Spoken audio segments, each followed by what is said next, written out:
আসসালামু আলাইকুম সবাইকে। কেমন আছেন সবাই?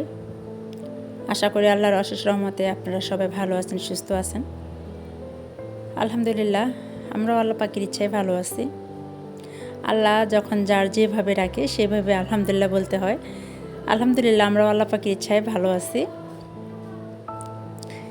এই তো সাফিনকে নিয়ে আমি হসপিটালে আসলাম ডাক্তার দেখাতে।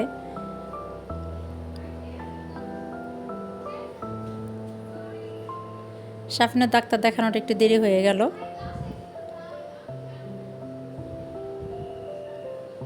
আমরা লিফটের সিরিয়ালে দাঁড়িয়ে আছি। আমরা 9 তলা উঠবো, লিফটে উঠবো।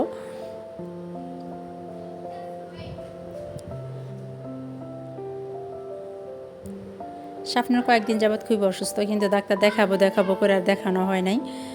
সেই তো ডাক্তারের কাছে আসলাম, কিন্তু অনেক দেরি হয়ে গেছে ডাক্তারের কাছে আসতে। ভাবছিলাম যে এখন তো সব প্রায় অনেকেরই জ্বর, দেখা যায় কি যে 3 দিন না পা খেলে ঠিক হয়ে যায়।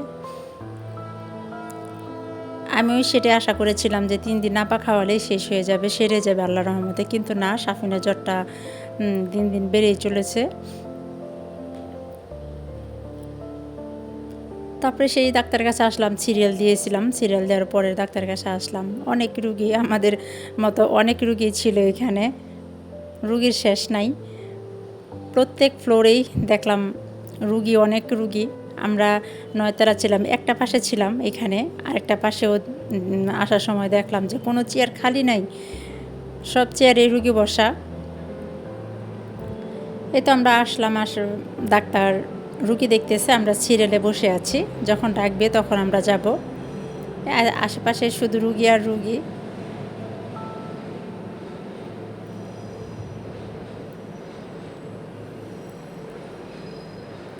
মানুষ কত সমস্যায় আছে, অনেক সমস্যায় আছে।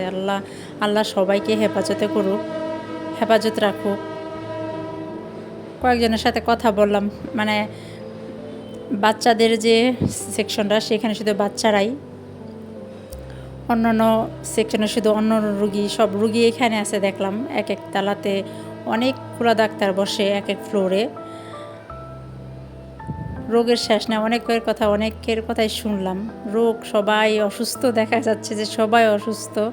এই তো আমাদের সিরিয়াল ডাক পড়েছে, আমরা টেবিলের কাছে চলে আসলাম।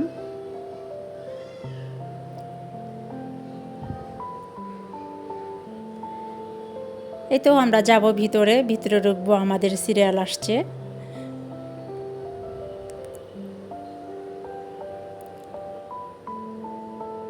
সাফিনে ভয় পাচ্ছে। সাফিনে মার্চ মাসে যখন দেখিয়েছিলাম, ওর তখন টাইফয়েড ধরা পড়েছে, তখন ইঞ্জেকশন দিয়ে অনেকগুলো রক্ত নিয়েছিল। সেই ভেবে অনেক ভয় পাচ্ছে, আম্মু এবারও কি আমার ইঞ্জেকশন দিবে কি না, সে ভয় পাচ্ছে ভিতরে যেতে। কিন্তু হ্যাঁ, এবারও ডাক্তার অনেকগুলো টেস্ট দিল, জন্ডিসের কথা বললো, লিভারও নাকি একটু মানে বেড়ে গিয়েছে, পেটে ব্যথা পাচ্ছে।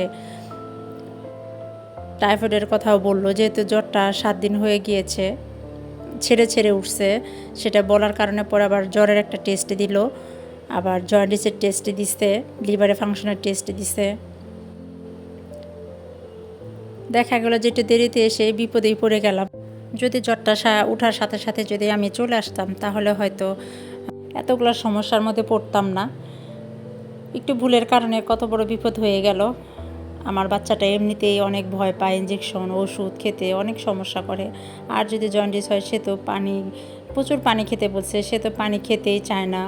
যেটুকুই খায় অল্প অল্প করে খায়, সেই অল্প খাওয়া থেকে জন্ডিসটা যাবে, সে চিন্তায় আমার মাথা নষ্ট। কি করব ভেবে কুল পাচ্ছি না আমি। আর খাওয়া দাওয়াতে অনেক সমস্যা, সে মানে জন্ডিস যাদের হয় তাদেরকে অনেক বেশি খেতে হয়। এইভাবে আমি কীভাবে ওকে খাওয়াবো, আমি কোনো বুঝতে পারতেছি না। এই তো ওষুধ নিয়ে আসলাম, ওষুধগুলো খেয়ে খাওয়াই, সব অ্যান্টিবায়োটিক দিয়েছে। দেখি শনিবারে টেস্ট করে পরে আবার ওষুধ দিবে বলছে। ওষুধগুলো রেগুলার করি, দেখে খাওয়াতে থাকি, আল্লাহ কি করে। এই তো আমি আর আজকে ভিডিওটা আর বাড়াবো না, আজকে এই পর্যন্তই রাখবো।